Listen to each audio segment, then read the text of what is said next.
I think anyone, I suppose, who has been a victim or has been involved in victims in the last 15 years, your expectations are extremely low, considering what has happened since the signing of the agreement. I think my reason for being here today is that I wanted to ensure my narrative of what happened to my family is represented, is not misrepresented. I mean, there have been instances in the past whereby the events that have taken place in online are being misrepresented, particularly through the use of language, as I said, with this term actor, non-state actor, I mean, which gives the appearance of really almost this event, a glitz event that's like turn up the Oscars as opposed to a victims event.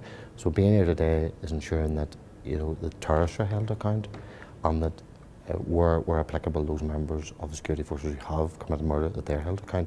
But it's that I can ensure that narrative isn't stolen, the truth is portrayed, and that it's not used to change the history of events. So really that's the core point that I and others have obviously trying to fight and maintain, and obviously justice is a core element of that, but the justice really means nothing without the narrative. The narrative is the most protective and the most precious element we have. I mean, there are certain things that I've heard today which have dismayed me, particularly the use of language, because it doesn't represent me, it doesn't represent 90% of people who lost their lives as a result of terrorism, by loyalists and by Republicans.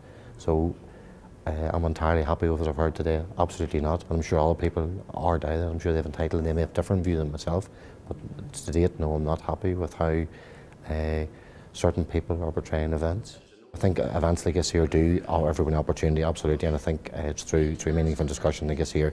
But events like this are only meaningful and only actually will be beneficial if the things that I'm precious about, that I feel are being misrepresented, if those things are dealt with, and if the narrative and the language that I've grown up, and which shouldn't offend anyone because it's within the Terrorism Act, it's actually within legislation. It's not my language, it's government legislation, it's world legislation. So unless those things are included, well then it's pointless me and others being here today. So it's about respecting everybody. I respect the views of other people. I'm here today to ensure that the views of my family and the views of the thousands of people out there who've lost their lives to terrorism, that their views are respected also. We are all human beings.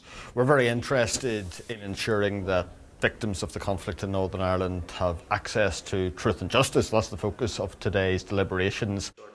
It's been astounding to hear the diversity of stories, so many different painful stories over 3 decades of violence from all parts of Northern Ireland. People with very different family experiences and stories to tell, and about how it has affected their lives, the lives of their children, their grandchildren, and how they don't want it affecting any future generations. And I think that's what today is about. It's about looking at the proposals that come out of the Haas process, whether or not they're fit for purpose, and what needs to be done, if you like, to get them over the line so that the imperfect processes we have had in place to deliver accountability for past human rights violations and abuses are set aside, and we build something better and finally deal with the past in an effective way that means we're not living with it for generations to come. And I think that while we have had a diversity of voices, all sorts of experiences, there's also been a unity of purpose, and we've heard one thing time after time from all of the victim contributors today, and that is that they want truth and or justice, and they don't want to hand this on to the next generation. I think it's always important to make sure that your reports to politicians are grounded in the harsh experiences of people's everyday lives, and we've heard some of those stories today. So absolutely, it'll be crucial to convey some of that depth of feeling, the diversity of view, but also the unity of purpose to politicians, to make sure that they hear a clear message that it's not good enough for, let's say, the Haas proposals to go the way of the Eames-Bradley proposals of 5 years ago. The time for delivery is now. I think that has been a message I've certainly taken away from today's conference. Hopefully that'll be a message echoed in the conference report to OFM, DFM, to the wider executive, and one that they then hear and deliver on.